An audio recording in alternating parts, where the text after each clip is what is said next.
ꯑꯍꯥꯟꯕꯃꯛꯇꯗ ꯁꯂꯥꯏ story ꯆꯦꯅꯦꯜꯒꯤ ꯃꯍꯨꯠ ꯁꯤꯟꯖꯗꯨꯅ ꯄꯥꯟꯊꯣꯏ ꯃꯉꯥꯡꯅ ꯃꯌꯥꯝꯕꯨ ꯇꯔꯥꯝꯅ ꯑꯣꯛꯆꯕꯒ ꯂꯣꯏꯅꯅ ꯏꯀꯣꯛꯅꯣꯅ ꯈꯨꯔꯨꯝꯖꯔꯤ꯫ ꯋꯥꯔꯤ ꯑꯁꯤꯒꯤ ꯃꯃꯤꯡꯅ ꯆꯍꯤ ꯆꯃꯉꯥ ꯄꯨꯟꯁꯤꯕ ꯄꯥꯈꯪ꯫ ꯋꯥꯔꯤ ꯑꯁꯤꯕꯨ ꯏꯕꯤꯔꯛꯄꯅ ꯆꯦꯡ ꯃꯩꯇꯩ꯫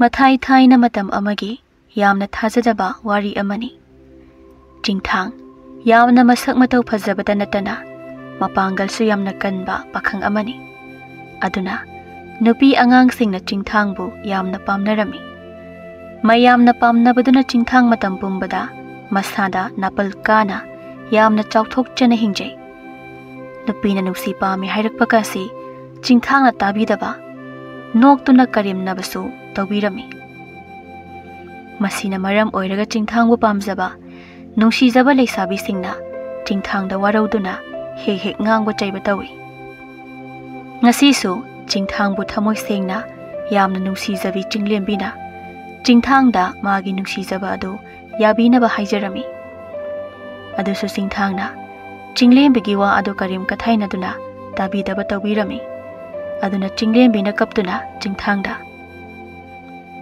"ꯆꯤꯡꯊꯥꯡ, ꯉꯁꯤ ꯅꯪꯅ ꯑꯩꯒꯤ ꯅꯨꯡꯁꯤꯕꯕꯨ ꯃꯤꯔꯥꯏꯕꯤꯔꯤꯕꯁꯦ, ꯃꯁꯤꯒꯤ ꯃꯍꯩ ꯅꯪ ꯅꯣꯡꯃ ꯅꯠꯇ꯭ꯔꯒ ꯅꯣꯡꯃꯗꯤ ꯁꯣꯏꯗꯅ ꯐꯪꯂꯛꯀꯅꯤ꯫ ꯑꯗꯨꯅ ꯑꯩꯅ ꯆꯤꯡꯊꯥꯡ, ꯅꯪꯕꯨ ꯅꯣꯡꯃ ꯅꯠꯇ꯭ꯔꯒ ꯅꯣꯡꯃꯗꯤ ꯑꯩꯒꯤ ꯏꯄꯨꯔꯣꯏꯕ ꯁꯣꯏꯗꯅ ꯑꯣꯏꯍꯟꯈꯤꯒꯅꯤ꯫ ꯃꯇꯝꯗꯨꯗ ꯑꯩꯅ ꯅꯪꯕꯨ ꯊꯃꯣꯏ ꯁꯦꯡꯅ ꯀꯌꯥꯝ ꯅꯨꯡꯁꯤ ꯍꯥꯏꯕꯗꯣ ꯈꯪꯂꯛꯀꯅꯤ."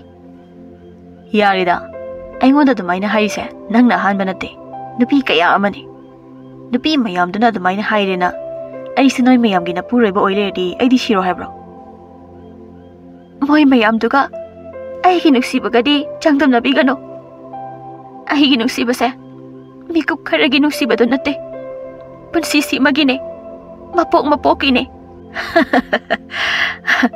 ꯑꯗꯣ ꯆꯤꯡꯂꯦꯝꯕꯤ, ꯑꯩꯗꯤ ꯅꯪꯕꯨ ꯄꯥꯝꯗꯦ, ꯅꯨꯡꯁꯤꯗꯦ ꯍꯥꯏꯕ꯫ ꯅꯪꯉꯣꯟꯗꯒꯤ ꯍꯦꯟꯕ ꯃꯁꯛ ꯃꯇꯧ ꯐꯖꯔꯕꯤ, ꯏꯅꯥꯛ ꯀꯩꯔꯥꯛ ꯈꯨꯜꯂꯕꯤ ꯃꯌꯥꯝ ꯑꯃꯅꯤ ꯑꯩꯉꯣꯟꯗ ꯉꯥꯎꯗꯅ ꯀꯣꯏꯇꯥꯟ ꯇꯥꯟꯅꯔꯤꯁꯦ꯫ ꯑꯗꯨꯅ ꯅꯪꯅꯦ, ꯍꯟꯗꯛ ꯃꯄꯣꯛ ꯇꯣꯛꯈ꯭ꯔꯣ꯫ ꯍꯟꯗꯛ ꯃꯄꯣꯛꯁꯤꯃꯒꯤꯗꯤ ꯑꯩꯁꯦ ꯁꯨꯛꯐꯪ ꯐꯪꯂꯔꯣꯏꯀꯣ꯫ ꯌꯥꯔꯦ, ꯆꯠꯂꯣ, ꯑꯩ ꯆꯤꯡꯗ ꯁꯤꯡ ꯈꯔ ꯆꯠꯂꯨꯒꯦ꯫ ꯑꯗꯨꯒꯅꯦ, ꯃꯇꯨꯡ ꯃꯅꯥꯎ ꯑꯩꯉꯣꯟꯗ ꯀꯣꯏꯇꯥꯟ ꯇꯥꯟꯅꯔꯛꯀꯅꯨꯀꯣ, ꯑꯩꯉꯣꯟꯗ ꯃꯇꯝ ꯌꯥꯝꯅ ꯃꯥꯡꯉꯦꯕ꯫ ꯆꯤꯡꯂꯦꯝꯕꯤ ꯑꯗꯨ ꯍꯤꯛ ꯍꯤꯛ ꯂꯥꯎꯅ ꯀꯞꯄꯛꯏ꯫ ꯅꯨꯄꯤꯒꯤ ꯍꯧꯅꯕꯤ ꯀꯞꯁꯤꯟ ꯂꯧꯁꯤꯟꯅꯕꯤꯁꯦ ꯑꯃꯨꯛ ꯍꯧꯔꯦꯅꯦ꯫ ꯆꯤꯡꯂꯦꯝꯕꯤ, ꯅꯪꯅ ꯐꯅ ꯀꯞꯄꯁꯨꯅꯦ ꯑꯩꯗꯤ ꯁꯨꯛꯌꯥ ꯌꯥꯔꯔꯣꯏꯅꯦ꯫ ꯑꯗꯨꯅ ꯅꯪ ꯑꯩꯒꯤ ꯋꯥꯈꯜ ꯊꯥꯗꯣꯛ, ꯅꯨꯄꯥ ꯑꯃ ꯊꯤꯔꯣꯀꯣ꯫ ꯑꯩꯅ ꯅꯨꯡꯁꯤꯈ꯭ꯔꯗꯤ ꯅꯨꯡꯁꯤꯈ꯭ꯔꯦ, ꯑꯅꯤꯁꯨꯅ ꯅꯨꯄꯥ ꯌꯦꯡꯂꯔꯣꯏ꯫ ꯑꯗꯨꯒ ꯆꯤꯡꯊꯥꯡ, ꯅꯪꯁꯦ ꯑꯩꯒꯤꯗꯤ ꯅꯣꯡꯃ ꯅꯠꯇ꯭ꯔꯒ ꯅꯣꯡꯃꯗꯤ ꯑꯩꯒꯤ ꯏꯄꯨꯔꯣꯏꯕ ꯑꯣꯏꯗꯨꯅ ꯑꯩꯅ ꯅꯪꯕꯨ ꯄꯦꯟꯅ ꯅꯨꯡꯁꯤꯒꯅꯤꯀꯣ꯫ ꯌꯥꯔꯦ ꯌꯥꯔꯦ, ꯇꯥꯅꯤꯡꯗ꯭ꯔꯦꯀꯣ꯫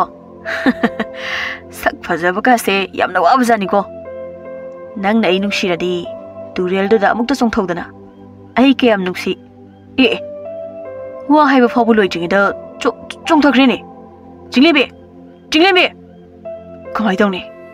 ꯂꯨꯈ꯭ꯔꯕ ꯏꯔꯩ ꯀꯟꯈ꯭ꯔꯕ ꯇꯨꯔꯦꯜꯁꯤꯗ ꯆꯣꯡꯊꯈ꯭ꯔꯦ꯫ ꯑꯁ, ꯑꯩ ꯍꯧꯖꯤꯛ ꯀꯩꯗꯧꯅꯤ? ꯃꯁꯛ ꯐꯥꯎꯕ ꯎꯈꯤꯗ꯭ꯔꯦ, ꯆꯦꯟꯊꯈ꯭ꯔꯕ ꯃꯥꯜꯂꯦ꯫ ꯑꯁ, ꯆꯤꯡꯂꯦꯝꯕꯤꯁꯤ ꯆꯦꯟꯊꯈ꯭ꯔꯦꯅꯦ꯫ ꯑꯩ ꯆꯤꯡꯗ ꯆꯠꯍꯧꯔꯒꯦ, ꯁꯤꯔꯒ ꯑꯩꯉꯣꯟꯗ ꯑꯃꯨꯛ ꯇꯥꯏꯅꯔꯛꯀꯅꯤ꯫ ꯆꯤꯡꯊꯥꯡ ꯃꯐꯝ ꯑꯗꯨ ꯊꯥꯗꯣꯛꯇꯨꯅ ꯆꯤꯡ ꯇꯝꯅ ꯁꯤꯡ ꯆꯟꯕ ꯆꯠꯈꯤꯔꯝꯃꯤ꯫ ꯑꯗꯨꯕꯨ ꯆꯤꯡꯊꯥꯡ ꯋꯥꯈꯜꯗꯗꯤ ꯅꯦꯅꯥ ꯇꯥꯕ ꯍꯥꯏꯕꯗꯨ ꯑꯣꯏꯔꯝꯗꯦ꯫ ꯆꯤꯡꯂꯦꯝꯕꯤꯅ ꯇꯨꯔꯦꯜꯗ ꯆꯣꯡꯊꯈꯤꯕꯗꯣ ꯃꯃꯤꯠꯇ ꯎꯗꯨꯅ ꯑꯗꯨꯝ ꯂꯩꯔꯝꯃꯤ꯫ ꯆꯤꯡꯊꯥꯡꯅ ꯆꯤꯡ ꯌꯧꯔꯕ ꯃꯇꯨꯡꯗ ꯁꯤꯡ ꯆꯜꯂꯤꯉꯩꯗ ꯂꯥꯏ ꯐꯠꯇꯕ ꯑꯃꯅ ꯁꯅꯥꯒꯤ ꯁꯖꯤ ꯑꯃ ꯇꯦꯟꯅ ꯀꯥꯞꯄꯗꯒꯤ ꯄꯥꯟꯗꯨꯅ ꯆꯤꯡꯊꯥꯡꯒꯤ ꯃꯅꯥꯛ ꯇꯝꯅ ꯆꯦꯟꯁꯤꯜꯂꯛꯂꯝꯃꯤ꯫ ꯃꯗꯨ ꯎꯕꯗ ꯆꯤꯡꯊꯥꯡ ꯄꯨꯡꯉꯛ ꯉꯛꯈ꯭ꯔꯦ꯫ ꯁꯤꯗꯤ ꯁꯅꯥꯒꯤ ꯁꯖꯤꯅꯤꯅꯦ, ꯑꯗꯨꯒ ꯃꯇꯧ ꯀꯔꯝꯅ ꯇꯦꯟꯖꯩ ꯑꯁꯤꯅ ꯄꯥꯜꯂꯤꯕ? ꯑꯦ, ꯏꯁꯤ ꯐꯥꯎꯕ ꯁꯅꯥꯒꯤ ꯑꯣꯏꯅ ꯇꯥꯔꯦꯅꯦ꯫ ꯁꯤꯕꯨ ꯁꯤꯗꯣꯏꯖꯥꯠꯂꯥ? ꯁꯅꯥꯒꯤ ꯁꯖꯤ ꯑꯁꯤꯅ ꯑꯩ ꯇꯝꯅ ꯆꯦꯟꯁꯤꯜꯂꯛꯂꯤꯕ ꯑꯁꯤꯅꯗꯤ ꯃꯥꯕꯨ ꯀꯟꯕꯤꯌꯨ ꯍꯥꯏꯅ ꯆꯦꯟꯁꯤꯜꯂꯛꯂꯤꯕꯅꯤ꯫ ꯑꯗꯨꯅ ꯑꯩꯅ ꯁꯖꯤ ꯑꯁꯤ ꯀꯟꯕꯤꯔꯛꯀꯦ꯫ ꯀꯅꯥ ꯈꯪꯅꯤ, ꯂꯥꯏꯒꯤ ꯁꯖꯤ ꯑꯣꯏꯔꯝꯂꯕꯗꯤ ꯃꯥꯕꯨ ꯀꯟꯕꯤꯕꯒꯤ ꯁꯅꯥ ꯂꯨꯄꯥ ꯃꯌꯥꯝ ꯑꯃ ꯄꯤꯔꯛꯂꯕꯗꯤ꯫ ꯁꯅꯥꯒꯤ ꯁꯖꯤ ꯑꯗꯨ ꯆꯤꯡꯊꯥꯡꯅ ꯀꯟꯕꯤꯕꯒ ꯁꯖꯤ ꯑꯗꯨꯒꯤ ꯃꯄꯨ ꯂꯥꯏ ꯑꯐꯕ ꯑꯃ ꯈꯪꯍꯧꯗꯅ ꯊꯣꯛꯂꯛꯂꯝꯃꯤ꯫ ꯄꯨꯛꯆꯦꯜ ꯆꯥꯎꯕ ꯇꯥꯏꯕꯪ ꯃꯤ, ꯅꯪꯅ ꯑꯩꯒꯤ ꯁꯅꯥꯒꯤ ꯁꯖꯤ ꯑꯁꯤ ꯀꯟꯕꯤꯔꯕꯀꯣ? Ai pele hayo nang aingon kari pami nang na pambado ay na kudak asida pigani aduga anirak hanbadi yade apamba ado amukta hayo hey ay na apambado pigani haiba adudi ay kari haigani as harau mandana kari haidino khangdre sasat hairone matam se thengjin khrabadi nangi apambado hairabasu phanglaroine sana lupa dudi matam khar lebuga kairaga chabada loikhine aduna kari haishige ai chahi chonga hanudana naha oina punsijage phare nangi apamba ado phangjaro hei e mangkhrini laiga sanagi sajiga do mangkhrine ai chahi chonga naha oina hanudabida punsidawraba adu oirabadi aina laibak asida laiba masak matau phajaba khalaga aigi nupi oiba yare singthang na harauriba ado saji da ten kapa lai fataba aduna marum amadagi lai afaba chatkhiba ngaiduna lumlaga ngasaidagi yengduna leirami aduga lai fataba aduna singthang da yamna saurami aina phagena tena kapaba sanagi saji ado masi taibang mi sina kanbiraga lai da pithokhrabako aduga chahi chonga punsi jau hainasu lai aduna bor piramnaba phai nang na chahi chonga punsi jabadudi aina kashu tawba ngamlaroi adubu nang na harauriba adudi suphang phangaloi he taibang mi oiba nang ngai kho masina mukaramba laino ithi thiradana makoyo marango kari takpi gadabano lai amanba manda kari haiba aibu lai amanba manba haiba hanadagi khoidawga sauningdana leibaga hoi nangna hojik sanagi saji ama lai da pikribado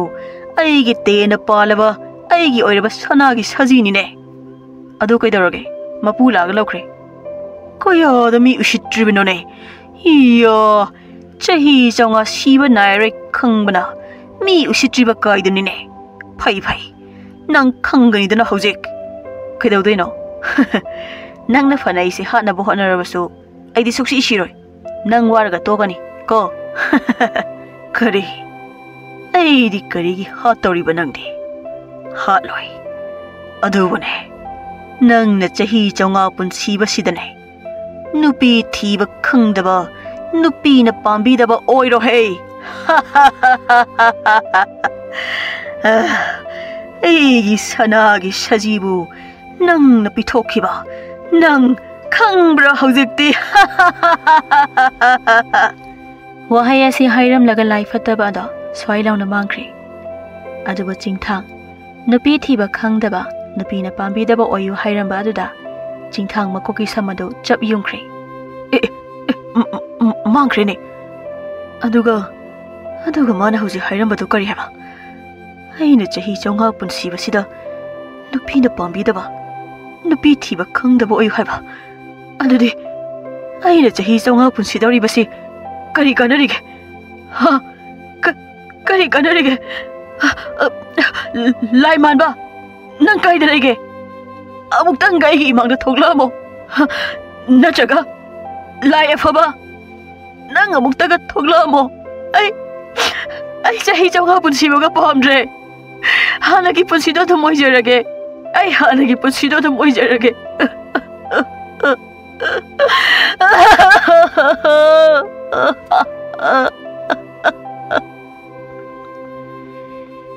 chingthang na kapado chingmai dumani lami matam suphana yamna thengjingkhre mamli ba matam haibado oirakle chingthang su kaptuna lai kauba yaba kauramlaga yumda kapna halaklami chingthang na khul yorakpada khulgi mi pumbasu kochel chena duna langnarami aduba chingthang madu amata udana yumda kaptuna halakpa aduda mamana imagi chingthang kaidawre nangna kappaga singsu puraktabida halaibadubo nate nang boy khoi lekagi lesabi macha chinglembido ꯇꯨꯔꯦꯜꯗ ꯇꯥꯔꯒ ꯁꯤꯕꯗꯣ ꯆꯪꯕꯤꯔꯨꯕ꯭ꯔꯣ? ꯀꯔꯤ ꯍꯥꯏꯕ ꯏꯃꯥ? ꯆꯤꯡꯂꯦꯝꯕꯤ ꯇꯨꯔꯦꯜꯗ ꯇꯥꯗꯨꯅ ꯁꯤꯔꯦ ꯍꯥꯏꯕ? ꯑꯣ ꯏꯃꯥ, ꯄꯥꯎ ꯑꯁꯤꯕꯨ ꯁꯦꯡꯂꯕ꯭ꯔꯅꯦ? ꯍꯣꯏꯅꯦ, ꯑꯁꯦꯡꯕꯅꯤꯅꯦ. ꯅꯄꯥꯁꯨ ꯅꯨꯄꯤ ꯃꯆꯥꯗꯨꯅ ꯇꯨꯔꯦꯜꯗ ꯁꯤꯔꯒ ꯂꯩꯔꯝꯕꯗꯨ ꯎꯕꯗꯒꯤ ꯂꯧꯈꯠꯄ ꯌꯥꯎꯔꯤꯕꯅꯤꯅꯦ. ꯅꯄꯥꯅ ꯍꯥꯏꯕꯗ ꯃꯁꯥ ꯃꯊꯟꯇ ꯁꯤꯖꯕ ꯃꯥꯟꯗꯦ, ꯏꯟꯊꯔꯒ ꯍꯥꯠꯄ ꯃꯥꯜꯂꯤ ꯍꯥꯏ. ꯑꯣꯏꯔꯝꯃꯣꯏꯗ ꯏꯃꯥ. ꯅꯪꯅ ꯀꯔꯤ ꯈꯪꯒꯦ? ꯃꯤꯁꯤꯡꯁꯦ ꯌꯥꯝꯅ ꯐꯠꯇ꯭ꯔꯕꯅꯤꯅꯦ. ꯑꯗꯨꯛ ꯌꯥꯝꯅ ꯃꯕꯨꯛ ꯃꯄꯥꯎ ꯐꯈ꯭ꯔꯕꯤ ꯆꯤꯡꯂꯦꯝꯕꯤ ꯑꯗꯨꯕꯣ. ꯑꯣ, ꯅꯨꯡꯉꯥꯏꯇꯦꯗ. ꯅꯪꯅ ꯀꯔꯤ ꯈꯪꯉꯤ? ꯃꯤꯁꯤꯡꯁꯦ ꯌꯥꯝꯅ ꯐꯠꯇ꯭ꯔꯕꯅꯤꯅꯦ ꯍꯦ. ꯑꯗꯨꯛ ꯌꯥꯝꯅ ꯃꯕꯨꯛ ꯃꯄꯥꯎ ꯐꯈ꯭ꯔꯕꯤ ꯆꯤꯡꯂꯦꯝꯕꯤꯗꯨꯕꯨ ꯅꯨꯡꯉꯥꯏꯇꯦꯗ. ꯅꯄꯥꯒ ꯑꯩꯒ ꯅꯆꯟꯅꯨꯄꯤꯒꯗꯤ ꯃꯥꯅ ꯌꯥꯝꯅ ꯂꯨꯅ ꯇꯧꯕꯅꯤꯅꯦ. ꯊꯦꯡꯅꯕ ꯈꯨꯗꯤꯡ ꯏꯃꯥ, ꯄꯥꯕ, ꯏꯆꯟ ꯍꯥꯏꯗꯅ ꯂꯨꯅ ꯇꯧꯖꯈ꯭ꯔꯕ. ꯑꯗꯨꯒꯅꯦ, ꯃꯥꯕꯨ ꯇꯨꯔꯦꯜꯗ ꯏꯟꯊꯔꯒ ꯍꯥꯠꯂꯤꯕ ꯃꯤꯗꯣ ꯃꯄꯨꯟꯁꯤꯗꯅꯦ ꯅꯨꯡꯉꯥꯏꯕ ꯁꯨꯛꯐꯪ ꯐꯪꯂꯣꯏ. ꯋꯥꯔꯒ ꯀꯞꯄꯒꯅꯦ ꯀꯪꯍꯥꯎꯅꯗꯅ ꯆꯠꯈꯤꯒꯗꯧꯔꯤꯕꯅꯤ. ꯏꯃꯥ, ꯌꯥꯔꯦꯗ, ꯋꯥ ꯃꯈꯥ ꯇꯥꯔꯅꯣ. ꯍꯥꯟꯅꯗꯒꯤ ꯃꯊꯥꯒ ꯁꯥꯕꯒ. ꯉꯥꯏꯈꯣ, ꯅꯪꯅ ꯀꯞꯄꯤꯗꯨꯅ ꯀꯔꯤꯒꯤꯅꯣ? ꯅꯪꯒ ꯆꯤꯡꯂꯦꯝꯕꯤꯒ ꯅꯨꯡꯁꯤꯅꯕ꯭ꯔꯅꯦꯍꯦ? ꯀꯗꯥꯏꯗꯩꯅꯣꯍꯦ ꯏꯃꯥ? ꯑꯗꯨꯗꯤ ꯀꯔꯤꯒꯤ ꯀꯞꯂꯤꯕ ꯅꯪꯅ? ꯑꯩꯅ ꯀꯞꯂꯤꯁꯤꯔꯣ? ꯏꯃꯥ, ꯆꯍꯤ 500 ꯄꯨꯟꯁꯤꯕꯒꯤ. ꯀꯔꯤꯅꯣꯅꯦ ꯃꯥꯅ ꯉꯥꯡꯂꯤꯕꯁꯤꯅ? ꯃꯁꯤꯁꯨ ꯉꯥꯎꯔꯒ ꯆꯠꯇꯧꯔꯕ꯭ꯔꯥ ꯀꯩꯅꯣꯝ ꯇꯧꯔꯤꯌꯦ. ꯍꯥꯏ, ꯏꯃꯥꯅꯦ ꯑꯁꯤꯕ ꯍꯪꯕ ꯆꯠꯂꯨꯒꯦ. ꯅꯪ ꯌꯨꯝꯗ ꯑꯗꯨꯝ ꯂꯩꯔꯝꯃꯨꯀꯣ. ꯅꯆꯟꯅꯨꯄꯤꯁꯨ ꯆꯥꯛꯁꯪꯗ ꯆꯥꯛ ꯊꯣꯡꯍꯧꯕꯅꯤ. ꯃꯃꯥꯅ ꯆꯠꯈꯤꯕꯒ ꯆꯤꯡꯊꯥꯡ ꯏꯃꯨꯡꯗ ꯆꯪꯗꯨꯅ ꯎꯪꯗꯨꯅ ꯑꯗꯨꯝ ꯂꯩꯈ꯭ꯔꯦ. ꯑꯁꯨꯝꯅ ꯆꯌꯣꯜ ꯈꯔ ꯍꯧꯈ꯭ꯔꯦ. ꯑꯗꯨꯕꯨ ꯆꯤꯡꯊꯥꯡ ꯌꯨꯝꯗꯒꯤ ꯍꯦꯟꯗꯣꯛꯇꯅ ꯎꯪꯗꯨꯅ ꯑꯗꯨꯃꯛ ꯂꯩꯔꯝꯃꯤ. ꯃꯃꯥꯒ ꯃꯄꯥꯒꯅ ꯍꯪꯂꯕꯁꯨ ꯈꯨꯝꯗꯦ. ꯆꯤꯡꯊꯥꯡꯅ ꯍꯥꯏꯔꯕꯁꯨ ꯃꯃꯥꯒ ꯃꯄꯥꯒꯅ ꯅꯣꯛꯇꯨꯅ ꯀꯔꯦꯝꯅꯕꯤ. ꯑꯗꯨꯒ ꯑꯃꯅ, ꯆꯤꯡꯊꯥꯡ ꯍꯧꯖꯤꯛꯇꯤ ꯆꯤꯡꯂꯦꯝꯕꯤꯅ ꯁꯤꯈ꯭ꯔꯕ ꯃꯇꯨꯡꯗ ꯅꯤꯡꯉꯝꯃꯛꯇꯕ ꯅꯨꯡꯁꯤꯔꯛꯄꯁꯨ ꯑꯃꯨꯛ ꯑꯃꯨꯛ ꯆꯤꯡꯊꯥꯡꯒꯤ ꯊꯃꯣꯏꯗ ꯐꯥꯎꯔꯝꯃꯤ. ꯊꯥ ꯑꯃꯒꯤ ꯃꯇꯨꯡ ꯅꯣꯡꯃꯗꯤ ꯆꯤꯡꯊꯥꯡ ꯑꯗꯨ ꯌꯨꯝꯗꯒꯤ ꯊꯣꯡꯒꯥꯜꯗ ꯊꯣꯛꯄ ꯍꯧꯔꯛꯏ. ꯑꯗꯨꯒ ꯂꯥꯏꯒ ꯊꯦꯡꯅꯈꯤꯕ ꯆꯤꯡ ꯑꯗꯨꯒꯤ ꯃꯐꯝ ꯑꯗꯨꯗ ꯍꯦꯛ ꯍꯦꯛ ꯆꯠꯇꯨꯅ ꯂꯥꯏ ꯊꯣꯛꯂꯛꯄꯁꯨ ꯉꯥꯏꯔꯝꯃꯤ. ꯑꯗꯨꯕꯨ ꯂꯥꯏꯗꯤ ꯑꯃꯨꯛ ꯍꯟꯅ ꯊꯣꯛꯂꯛꯇ꯭ꯔꯤ. ꯑꯩꯕꯨ ꯁꯨꯃꯥꯏꯅ ꯁꯨꯝ ꯂꯩꯕꯗꯤ ꯌꯥꯔꯔꯣꯏ. ꯑꯗꯨꯒ ꯑꯩꯉꯣꯟꯗ ꯊꯣꯛꯂꯤꯕ ꯊꯧꯗꯣꯛꯁꯦ ꯃꯪꯂ ꯇꯥꯏꯕꯪꯂ ꯍꯥꯏꯕꯁꯨ ꯈꯪꯗꯦ. ꯑꯗꯨꯅ ꯉꯁꯤꯗꯤ ꯂꯥꯏ ꯑꯐꯕꯒ ꯐꯠꯇꯕꯒꯅ ꯑꯩꯉꯣꯟꯗ ꯍꯥꯏꯔꯝꯕꯗꯣ ꯆꯥꯡꯌꯦꯡ ꯍꯦꯛꯇ ꯇꯧꯔꯛꯀꯦ. ꯑꯗꯨꯗꯤ ꯀꯃꯥꯏꯅ ꯆꯥꯡꯌꯦꯡ ꯇꯧꯒꯅꯤ? ꯐꯔꯦ, ꯑꯥꯗ ꯑꯍꯜ ꯑꯃ ꯂꯧꯔꯤ ꯊꯥꯡꯖꯧ ꯑꯃ ꯄꯥꯏꯔꯒ ꯂꯥꯛꯏꯕꯁꯤꯗ ꯃꯥꯒꯤ ꯊꯥꯡꯁꯤꯅ ꯑꯩꯉꯣꯟꯗ ꯑꯃꯨꯛꯇ ꯌꯥꯜꯂꯛꯑꯣꯅ ꯍꯥꯏꯔꯒ ꯌꯦꯡꯂꯒꯦ. ꯈꯨꯔꯥ, ꯑꯃꯨꯛꯇ ꯉꯥꯏꯕꯤꯈꯣꯕ. ꯃꯁꯤꯒꯤ ꯑꯍꯜꯁꯤꯗꯤ ꯑꯩꯈꯣꯏ ꯄꯥꯕꯒ ꯌꯥꯝ ꯊꯤꯅ ꯈꯠꯅꯈꯤꯕ ꯑꯍꯟꯗꯨꯅꯤꯅꯦ. ꯀꯅꯥꯅꯣ ꯑꯃꯨꯛ ꯂꯧꯕꯨꯛ ꯏꯁꯤꯡ ꯌꯥꯎꯔꯝꯗꯕꯒꯤ ꯈꯨꯏꯗꯧꯒ ꯁꯥꯎꯅꯤꯡꯂꯒ ꯂꯥꯛꯏꯀꯥꯟꯁꯤꯗ? ꯁꯤꯗꯤ ꯁꯛꯇꯥ ꯌꯥꯝꯅ ꯅꯨꯡꯁꯤꯗꯕꯗꯨꯒꯤ ꯃꯆꯥꯅꯨꯄꯥ ꯑꯀꯟꯕꯗꯨꯅꯤꯅꯦ. ꯃꯄꯥꯒ ꯈꯠꯅꯈꯤꯅ ꯑꯩ ꯐꯨꯒꯦꯅ ꯂꯥꯛꯂꯤꯕ ꯖꯥꯠꯂꯥ? ꯀꯤꯈ꯭ꯔꯦꯗ ꯑꯣꯟꯊꯣꯛꯅ. ꯀꯔꯤ ꯍꯥꯏꯒꯦ ꯏꯕꯨꯡꯉꯣ? ꯑꯗꯣ ꯅꯣꯏ ꯅꯄꯥꯒ ꯑꯩꯒ ꯈꯠꯅꯈꯤꯕꯗꯨꯗꯤ ꯀꯥꯎꯅꯈ꯭ꯔꯕꯅꯤꯀꯣ. ꯐꯨꯔꯛꯀꯅꯨꯀꯣ. ꯑꯩ ꯂꯣꯛꯁꯨ ꯊꯨꯡꯂꯤꯕꯅꯤꯀꯣ. ꯅꯪꯁꯨ ꯅꯥꯖꯁꯅꯤ. ꯐꯨꯔꯣꯏꯌꯦ ꯈꯨꯔꯥ. ꯑꯗꯣ ꯈꯨꯔꯥꯒꯤ ꯊꯥꯡꯖꯧꯗꯣ ꯊꯧꯔꯤꯕ꯭ꯔꯣ? ꯀꯔꯤꯒꯤꯅꯣ ꯃꯥꯅ ꯑꯩꯒꯤ ꯊꯥꯡꯖꯧꯁꯤ ꯊꯧꯔꯤꯕ꯭ꯔꯥ ꯍꯪꯂꯤꯁꯤꯅ? ꯍꯣꯏ, ꯂꯧꯔꯤ ꯌꯥꯟꯕꯗꯤ ꯌꯥꯝꯅ ꯊꯧꯔꯤ. ꯂꯧꯔꯒꯦ ꯍꯥꯏꯔꯣ? ꯁꯦ, ꯂꯧꯖꯔꯣ. ꯐꯨꯗꯤ ꯐꯨꯔꯛꯀꯅꯨꯀꯣ. ꯑꯩꯉꯣꯟꯗ ꯐꯨꯔꯛꯀꯅꯨ. ꯑꯩ ꯂꯣꯛ ꯊꯨꯡꯂꯤꯕꯅꯤ. ꯐꯨꯔꯣꯏꯌꯦ ꯈꯨꯔꯥ. ꯈꯨꯔꯥꯗ ꯋꯥ ꯑꯃꯇ ꯍꯥꯏꯒꯦ ꯇꯧꯕꯅꯤ. ꯈꯨꯔꯥꯒꯤ ꯊꯥꯡꯖꯧꯁꯤꯅ ꯑꯩꯉꯣꯟꯗ ꯑꯃꯨꯛꯇ ꯇꯠꯅꯕ ꯌꯥꯜꯂꯛꯀꯦꯔꯥ? ꯍꯥ, ꯅꯪꯅ ꯍꯥꯏꯔꯤꯁꯤ ꯂꯧꯔꯤ ꯍꯥꯏꯕꯗꯧꯅ ꯌꯥꯜꯂꯛꯎꯁꯤꯅꯤꯅꯦ. ꯍꯣꯏ ꯈꯨꯔꯥ, ꯁꯤꯅꯕ ꯌꯥꯜꯂꯛꯎꯀꯣ ꯈꯨꯔꯥ. ꯑꯩ ꯃꯤꯠ ꯎꯏꯁꯤꯜꯂꯒꯦ. ꯈꯨꯔꯥ, ꯈꯔ ꯊꯨꯅ ꯌꯥꯟꯕꯤꯔꯛꯑꯣ. ꯍꯦꯔꯥ ꯏꯕꯨꯡꯉꯣ, 나타이 부대이 자다부와 오이나 하레드나 아이부 미 하루가이나 아이디에 옌가누 파부 핫본티 아이기 누피나 할랄라가 아이나 짜베와니 아두가 미 하루가이나 구이로에 쿠라 아묵당네 짜발라오니 야로 아이 그놈부터 옌게 떠보니 나 사도 아니 통나 동안 따바도 낭 옌게 하이로 아두수 타와이 올라가 이붕어 낭기 파기 마땅히 암나 짜대고 한도 쿠라 임다 잡게 ꯊꯥꯡꯅ ꯇꯠꯅꯕ ꯌꯥꯜꯂꯛꯎ ꯀꯥꯏꯅ ꯃꯄꯥꯁꯨ ꯀꯩꯅꯣꯝ ꯇꯧꯏ ꯃꯆꯥꯁꯤꯁꯨ ꯍꯦꯟꯅ ꯀꯩꯅꯣꯝ ꯇꯧꯏꯅꯦ ꯈꯨꯔꯥ ꯑꯃꯨꯛꯇ ꯌꯥꯟꯕꯤꯔꯝꯃꯨꯗ ꯁꯦ ꯑꯃꯨꯛ ꯈꯛꯇꯅꯦ ꯃꯤꯁꯨ ꯂꯩꯕ ꯎꯗꯦ ꯆꯣꯞ ꯂꯥꯎꯅ ꯌꯥꯜꯂꯝꯃꯣꯕ Ahandu Jingthanggi mataududa sum sauba helaklami. Masi khoidauga khoidau sauningmane nang yamna sininglabro ha nang yamna sininglabra ba adu warabadi nang da thangsina lafu yanbugumna yalage hey aibu amuk sidokidana ba masi kona tauge nupi na ingonda hauji su pamlibra ngaunaribra na hana yengkhige khura amta ngaibiko masigi yanbagi thabakse nongma kona hairak ai atopa ama hana changing torukige khura sawa digo khura chien khrine aina yaning la kansida yaning khreda oh ai se saurabadi ja jamna thi haibasi ai ngasi da khangida masi khangdadana ahan khei mi na sungam lag leibani ne hoi hoi nong ma yange ko ai thangjau si phingtok lurage ahan duna mayum da chatkre Jingthang di khulgi kaithelomda amuk thoklei aduba nupi amatana mangonda yengbiraklamde aduna Jingthang kaitheldagi halaktuna khulgi pukrida laktuna mangonda ngaujaba leisabi singduna ising soklibadugi manakta amuk changi aduda sunupi amatana hanna fawba yengbiraklamde Jingthang pathoi waba sum helaktuna nupi sing aduda wari amuk saduna yengi aduda su leisabi sing aduna inthi nungaina amata khumbiraklamde Jingthang wakhal tarakle lai aniduna hairamba adu chumle haina aduna Jingthang matha saba sum henkalaktuna nupi mayam mamang aduda jawrba pukri aduda sijarage haina yangna chongthakirami aduba iroiba haibanina Jingthang iroiduna amukare magi mataw adu uraga nupi mayam aduna Jingthang da thina ngangba chaiba tawbirami leisabi sing aduna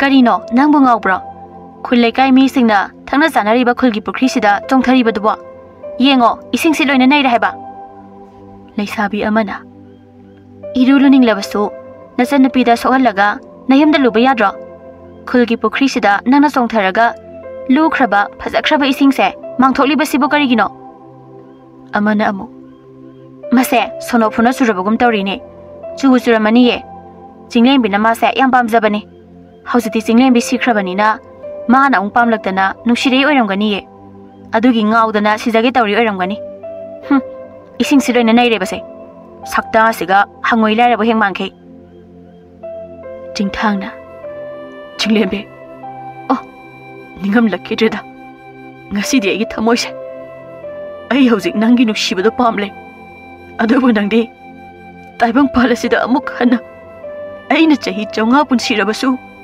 ubadi phanglaroi ko Jinglembe ai ngasi di wari ne sak phaje ipangal kale ai gi nupi wate khaluba ai gi apangba wakhal se ngasi di yamna wari ne leisabi singaduna aima kapi male yam pakti mai khukapse punsi se amuk hankalaga aina soiki lanki basingdo semtok pa yaram labadi kaya di nungai jagani Jinglembe nangi na silduna igi ifamda nushi haiba wahaido amuk taba phangkhraroi ko karigumba amuk hana taba phanglabadi aina nangbu kaya da nushi na lokshin gane leisabi singaduna adum kapaga kari no ka sungangline Ibung Jingthang nang yam thana nayum da jakro aikhoi ne ising sokhom lakphom ga amata khangdre leisabi singaduna Jingthang bu chaiduna talaklami Jingthang su Jinglem bigi minglen sonduna kap tuna yumda hankhirami asamna sum haukhibana chahi kharagi matungdadi khanghaudana yeknaba leibak amana landaraktuna Jingthang gi leibak adu akanba moongda lan soknaki adugo Jingthanggi ningthau aduna mapangal sonba oibana yeknabana Jingthanggi leibak adu loksin khibata natana mama mapa machan nupi yauna micham kaya ama yeknaba ningthaugi lanmi sing aduna hatkhi adubu Jingthangdi siba naidabanina yeknaba lanmi sing aduna hatuna sire haina thanamlabasu Jingthang amu hinkalaktuna leibak amada amuk chenkhi mafam adudasu Jingthangbu pambiba nungsibiba nupi amata leiramde Karigumba kanda Jingthangna apama nupidu pharaga lawrage haina hotnarabasu maithiba nangduna Meena खरा फुरम सीरेना खरा हुंचेकलम तौदुना अदुम लेहवी खरा लेरगा लेबाक अदुदसु लेबाक अमगी निंथौ अमना लान तासिलक्तुना अकनब लान अमुक सोकनरमी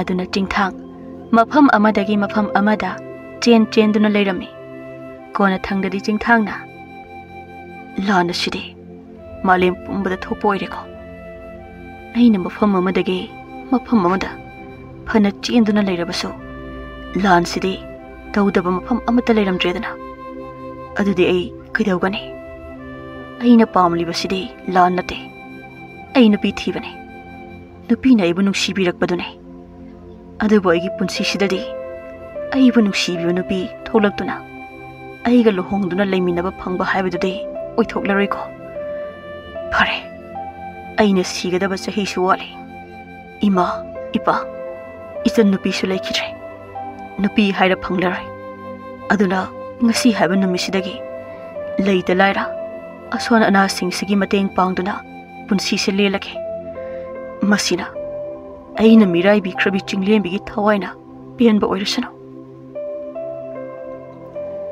namit asidagi tingthangna landa awa ana taraba leita laira kayagi angamba mateng pangba horami aduna leita laira mayamdugi mateng pangna ba honabada tingthangna ina kaira khunba mi oi singdagi sana lupa cheng phau huran ba phau ba yaurami asumna chahi kaya hokre lan su loikre lan gi mahutta magi leibak singbu chawkhatna ba ina khunna ba hotna ba da mai loina onsinakre adubu phana oiduna su akan ba ason ba bunam thabi ba ina khunbana laira ba bu otbi ba nupi bu mapangal son bini haina hanthana yengba awun potki su mane makuna otbi duna hatba असेगुंबा तमथीरबा मचा मसुगी थौदो वाथौ असिदि मालेमगी मफम खुदिंगदा थोक्लमी अदुवा चिंथांगबदि मालेमगी मफम खुदिंगदा सीबा नाइदबा मपांगल कनबा लेइता लाइरसिंगी मतेंग पांगबा मीनी हाइना मसक खंगनरमी अदुगा मिंगोंदगी सनालुपा चेंगफौ हुरानबा फत्तबा मीनी हाइनसु अदुना लेबा कयागी मिओइ खरना चिंथांगबु फानबो कोइथि थिरमी चिंथांगना अखोई मी ओइबसा इसा इसाना वखल ताद्रगदि आई इथंदना फना अफब तौरबसु सेमतोकपदि ngamlaroi नोक्सु नोकनिगी आइनि हिंगलिबा पुंसी महिंगसे करिनो हाइनसु चही चौंगा पुंसीबदा हराउदबा मिसकसे मालेमसिदा आइनि इहान हालमगने नमित अदुदा आइना चिंगलेंबिबु लौशन बिरमलबा सजी अदुबु थेंगनरमद्रबा आई कया द नुंगाइना चिंगलेम बिगा लेमिनरमगने नुक्सिरबा इसा इसु मयाम अदुबु मित पेना यंगजदुना अदुगा हौजिना मपो अमा मु पोक्तुना सकलोन अमा होंगदुना चिंगलेम बिगा इबानी अमुक हना थेंगनदुना कया द नुक्सिना लेमिनरमगने हे लाई अफबा फत्तबा नोय अनि अमुक तंगे एगी मांगदा थोलखोको फरे अइना सिनिंगलबसु सीबा यारोइदबनिना ngasi haiba numisidai malem asigi khwaidagi wangba taibang mi kana amatana ka bangamnadraba chingdol aduda kaduna aigi chahi chonga punsi ase loiba ngaiduna lai oina ningduna leurage asumna chingthangna malemgi khwaidagi wangba chingdol adu thiduna karami aduga chingdol aduda lai ningduna adum leikhirami chahi kaya hokre मालेम द थौहानिंगदबा थौदोक कया कया सु थोखरे अफबा कानाबसु कया लेरे अंगकपा मालेम अमा हाइबदु ओनखरे नोंगमदि चिंथांगना लाइनिंगलिबा चिंदोल अदुदा ताइबंग मी कया कारक्तुना फिराल युंगबा फोटो कापा वीडियो नंबा मी ओइ कया लक्लमी मदुना मरम ओइरगा चिंथांग चाही कया मिट उइसिंदुना लाइनिंग लंबदो काइदुना मिकअप थोलक्लमी माना मिकअप थोलकपगा मांगोंदा मी ओइ खरना फोटो कापतुना वीडियो नमदुना लेरंबदो थेंगनेरमी ए करी मतौन अइना उरिबसिदे अदुगा मोइसिंग असिबु मीरा सारा नत्रगा अतोपा मफम अमदगी लापा थवाई पानबा सा मखल अमरा हाय मी थइने कइना नगिदबो नत्रगा इसे चाही चौंगा सुदुना Siraga Lairipakta Yorabrane. Mi Oyamana. Lining Base, Midbang Ture, Photocapse. Selfie Dose. As my McCoy se Kuning Yore. Masungaze, Kuzil Sunine. Sinatapadi, lining Bahasi. Jake Adagi lining do like lava, me or the Nimea. Jingtangna. Moishidi, me oire. Ibungo. Howzik see, Karamba Chahi Oiribage. Engonda Amutatakune. Me sing Adona. Wangangine. Howzik say 2000 in English singanine. Ado Ahanbo, Kayam Quirigi sing asida, lining do like Libasibo. Karieva. Adodi. I hing Chahi Loga city. Chahi kun Kaktangaridana. Aduga Karino. No in a pariba Kusukulai sing a sibo. Noibo, I had behind a calibra. Adubo, the Hatbangam Loine. Mio sing Aduna. Haloye, video camerane. Ado Ahangi wari Kalibiramo. Mafama Sida, Matokaramna Kaduna, lining Lamino. Jake Ashurga Habdo. Noibo, Aiki wari Hazagadrane. Adudi, Taroko. Aduga, Malem Asigi Hosi Oiba Pibamse. Karino Habdo. Aduso, no engon the tam. Aina Hagadaba Chahi Karase. Malem the Kumdun Hinglurake. I see the Baquidam Draboko. Adudi, Aina Mafam Asida lining the Lyric Libasi. Chahi Chahum, Suram Ledana. Mio sing Aduna. Ha, Chahi Chahum Haiba. Yam head to there. Asumna Jingtang Magi Wari Pumba, Mio sing Adu the Lirami. Aduga Mio sing Aduna so. Malemgi Oiriba Wari Adu Lirami. Video so yang halami. Madugi Matung Jingtangbo, Mio sing Aduna. Mapi Marol Piduna Selalava Matunda. Jingtang, Jingadu dagi Kumtarakduna. Maikai Kangdana Sum Lakpada. Kanglay Pak Manipur the Yoruk Lami. Magi Piba Madu Ubada. Au Oba Mioi Pumbana. Angak Papang ni Ying Narami. Mioi sing Aduna, Angawani Haina Koitan Sotan Birami. Pubi Basu, Nokna Basu Mayam Ama Yaurami. Aduga Nungsibiduna Chak Pijarak Basu Yaurami. Aduga Magi Wari Basu, TV Pauda, social media the viral Oirami. Jingtangna Korino Tainagi me sing the gay. Hosikangi me sings in a hen Patabrane. Lambi Tong Nale. Yum Lake a Pazare, Chocolate. Adubu. Apova midi iting ting na dita. Ting na riba haibabu. Ngasaya ingon da chak pijaragba haldu khaktanine. Kana no. Nahakara item na. Kari na moigi video haibra, camera haibra. Masi namdu na changle ibase. Naha amana. Bhai, lawe. Masi yang haubase. Video namlaga palarda pusilaga. Masamana makoi marang sing si kakthalaga social media da thagase. Amana amo. Hoi, bios yam na fangni. Aduga saksu pijase. Ekoi se afa mi manaba. Hoi, namakadune. Mita ine noigido. Naha sing aduna. Video namba horo. Amuka. Video namba horo. Hi ma'am. Mayambo, ekoi gi live channel asina ahanba maktada ikok nona khoramjari. Ekoi gi mangda uriba halasi yamna lairaba. Macha mamauna thina otba phuba chaiba tawbadagi. Wakal joy do not lay about honey. Magini Hibada, Malay Masida, Mikana Amata Legendre. Ma would tina Wiba, Pubiba Chabiba, medium nale. Adobo, lie about channel give me equidi, Adugumami Amatanate. Equidi, Moigumba, lay the lyre sings it hidana, Mating Pangzaba, Minung Shisawa, lie about channel. Aduna, Equigi lie about channel Sibo, Puchil Charaba Charabi Singna, support the wheel. Subscribe Amade, like the Wiramo. Jingtangna Noi Nangang Libatau sing adobo Karino he. Muthalune, I hainadine. Naha sing aduna.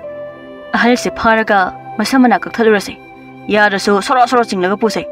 Jingbe video di Namakanuko. Naha sing duna, Jingtangbo Temboy Lakboy. Jingboy Paboy Tauduna, Palar the Pusinduna. Masamana, Makoi Marang, Kuzil Kuya Kaktuna. Yam Pazana Kiraga, video Amuknam Lami. Aduba Jingtangi Pazaraba Masak, Naha Oiriba Sakdam, Paraba Masado Ubada, Mi sing aduna, Kibasu, Ngakbasu Paurami. Aduga Singtangsu, YouTuber sing do in Toklam Laga Tok Hirami. Jingtang na Tolak Bada, Laisabi Macha, Mo Akatpi Kayana, Ngauna Duna, Chingthangbu koitan tanaraga photo namba koige pame haiba kaya ama tawrami. Chingthangna Karino aingonda tholiba thodoksiba aibu chahi chaunga hena punsiraba jalane natida chahi chaunga sutri aduga nupi singsina aingonda thaina aina naha oiringaida ngauna khiba dumaina karigi ngaunariba adusu siramdaisida ai karaida chengani tawriside hai oi naksala kanune aise chahi chaunga hingdawriba sida laina nupi amatana pamgono hairamlabanine leisabi amana Karigi laino mawalaw di laiga Oh ay wakal taredana aina hujik layriba chahi sidai laiga mathong marong khangdaba chahi do oredana lai ningba laibu thamoi singna thajaba ningjaba singbuna angaw su taba sen su paidaba lairaba su oini haiba chahi do aduna oitare laina aingonda hairamba singado mawalaw daduna nupi singsina aingonda ngaunaribase Adawai nupi pamte aina pambade ai sahi songa siloiduna thuna sikhiba aduga mapok ama poktuna ai jinglemi bu thiduna mabu nusijaba si khaktane nupi mayamduna chenkre sakphajaba nu pase chenkre ba tanase heba asmai nu phajaba nu pase punsida amuk tawjadri heba nupi mayamduna chingthangbu ubada ngauduna tanabado Nupa kharadi yamna saurami aduna chingthangbu question senaduna phunaba khalami chingthangna mamai lotuna sum chelakpada mabu tanarakpa nupa singduna garida tanaraga pharami aduga hoi mai haidana chingthangda khut thaduna phurami chingthangna sauraktuna khut hange tawbaga masak mataw yamna phajabi chinglembi kobi laisabi amana gari achobadagi kumtharaktuna chingthangbu kannabu honarami Aduga laisabi adu mamai su phi amuba amana su khumlami He kaigina nai mayam changdana mi amada adu thina phuri duba chalo nasak singduga guli jaba manba ngakta naha amana kare ekhoi bu guli jaba mali kaina nang hojik pharaga lawthoro ha ngamladi longne ikai khangdaba sa manba singside nasak ifa fajakhe mi yam nusitene nupa sinangi kanano Nang na magi damakta duk yamna nathongna leidu aigi oining boy jasano karigi mi amada noi miyam changdana phubirino natik lerebadi nayum gi thabai khang suraga nama napa da nungaina ba leibang asigi afaba thabak tawna bohanaw yadra naha mana nama napa ga haine masigi nu pise hey masini pise pharase aduga kadai da nama puraga aikhoi gi oirase phattaba naha singduna tinglembi bu phana ba tawbada ubada chingthangna Khanghaudana chensilaktuna naha singadu pairaga laitum langbagumna loina langthokirami madu ubada chinglembi maya ka aduna laikre nang kanano adu yamna kankhraба nangna ngasai khai moi mayamsina phuraga tamina karigi leiriba aduga ibu pharamdaida nangna ibu amukan biriba sina takpadi nang ichamchamba mi amadi nate aduga nangso Patraba mi mayam sidai aibu kannaba akiba leitana changlaklibi nangso icham chambi mi dinate pukchel chawbi thauna lebi na piamane ha ando nang kanano kari ming kawbage aina nangbu ubaga karigino aina asu yamna pakhatliba asu yamna langtaknariba madumangne aingonda phawriba sisu aigi ming chingthang Nangina kari Chinglembi kawe egina Chinglembi kawe haba Chingthang mittagi pita kiba khangaude Karigino aigi ming taraga nangna kaplibade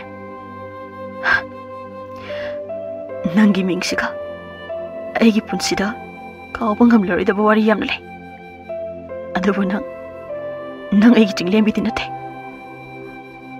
Ai Nangi singlembi natrabasu wari tudi ayamna khangningi wari oh ligani aina su idana ligani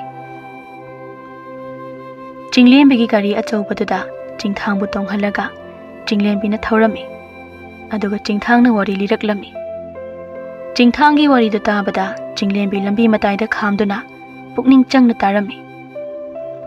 Wari singda tabada chinglembi hihik launa kaplami. Aduga mamsu yamna mamlami. Nangna aigi wari si taraga kaplibada. Nang aigi wari sibu thajabrane. Hauziki matamdadi aigi wari se wakhal choiraba anghawba amagi choirone. Aduga nangdi thajana kapli. Kappe. Ay nangi wari da tabada. Ado nang haujik so mabu yamna nungsiribra.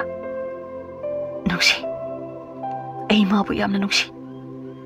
Karigamba man aigi damakta amu halaktuna aigi mangda leplarabadi ay magi damakta chamarak siba sungamgani chamarak hingba sungamgani. Siba today chinglembi na amu hana pamlaroi. Chinglembi na pambadi hingminabadune. Chingthang aigi maida khumliba amungba phise lauthoro. Aduga ise nangi chinglembi do manbra haina yengo. Chingthang na chinglembi gi maida khumliba amungba phi do lauthokduna yenglubadadi thaina chingthang gi damak thawai thaki bi chinglembi duga masak chap manaduna leirami.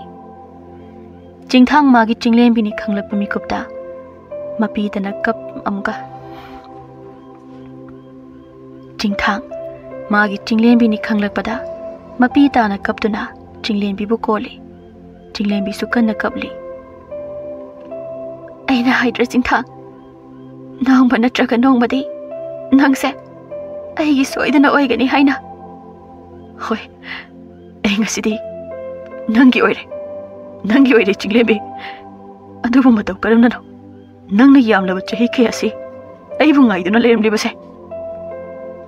Ai khangde adubu mapose nangi damakta amuk hana pokpa mapokne.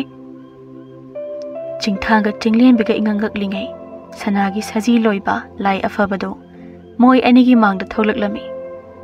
Aduga lai aduna chinglembi gi asengba nungsiba amadi Chingthang na sanagi saji kanbibada natana chahi kaya wajarakba afaba tawramba amadi lai ningduna chahi kaya lerakpadugi layamna peladuna Chingthang ga chinglembi ga amuk hana thengnahanbani haina hairami. Aduga Chingthang ga chinglembi ga da chahi chaunga amaga punsinaba hairami. Adabu lai gi chahi chaunga punsibadu pibibagi mahutta moi anigi ahanba unakhiba pongnafam khungangduda amuk hanna leiduna yum ama pibiduna Chingthang bu nupi mayamna pamnaba ngaunaba ase ngauna handanaba moi ani yamna nungsinana leihanbinaba oina haijarami. Moi anigi wada tabada lai adu nokfet tawraga moi ani bu chahi chama nungsinana nachana susing phangjaduna nungaina leijaro haina moi anigi poknafam khungangduda yung phajaba amaga pibiraga lai adu mangkhirami. Asumna namitsidagi Chingthang ga chinglembi ga yam nungsinana nungaina pankhirami.